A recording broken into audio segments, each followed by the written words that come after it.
2001 Volvo XC70 or something like that. It's a Volvo with an AW55-50SN transmission. Just got done with it, and we are on the road test, and I'm just monitoring here some signals, but I want to point out to you something right quick about the initialization on the transmission itself. Now we're gonna go. I'm using my Autel DS708. You go activating components. No, reset zero adaptation. So we go here. I already did this, but I'm gonna go ahead and just walk you through it. We're in park. It just tells you, if you change the fluid or you did something to the transmission, that you have to do that. I'm gonna go ahead and press OK.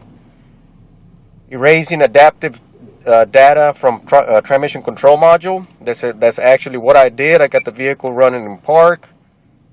Let's go ahead and do it. It says program it now. Operation done. Okay. Now, whenever you do something, if you work on the valve body, rebuild the transmission, or just change the fluid, you have to reset the counters for the transmission as well. Operation's done. Press OK, and we press escape. Now we go to where I was at before, and we're going to go through some signals here. We're going to select the first one, and here we see the gear selector or the transmission range sensor. Let me go down a little bit. Here we see the solenoid status. We go up a little bit. Solenoid 3, 2, and 1. Depending on which gear you're at, you got 5 on-off solenoids, and then you have 3 pressure control solenoids or linear solenoids. It depends on which gear you're at. It's what's going to be commanded on or off. Okay. Now I'm going to go ahead and exit here right quick. I'm going to go to the parameter values, and here we're going to find our 3 linear solenoids.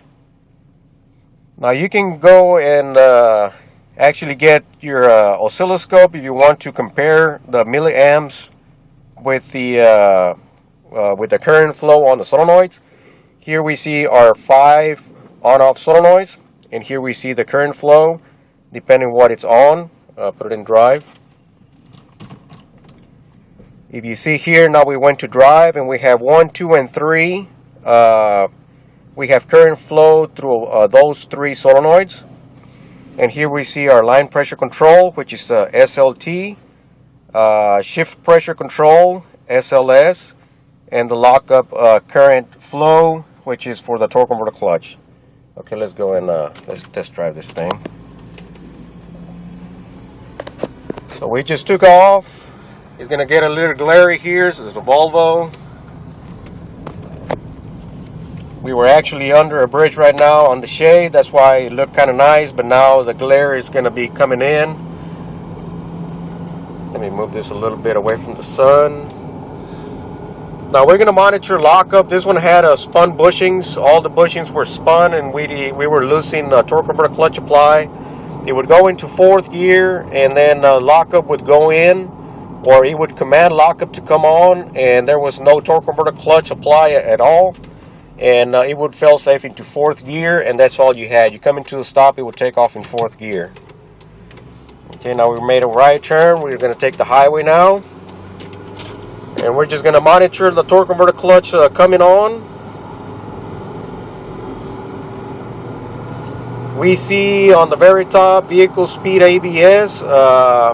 It uses the anti-lock braking system speed sensors to calculate speed as well. Lockup just went in. As we see here, it went to almost 1 amp. It's a 5.5 ohms solenoid of resistance.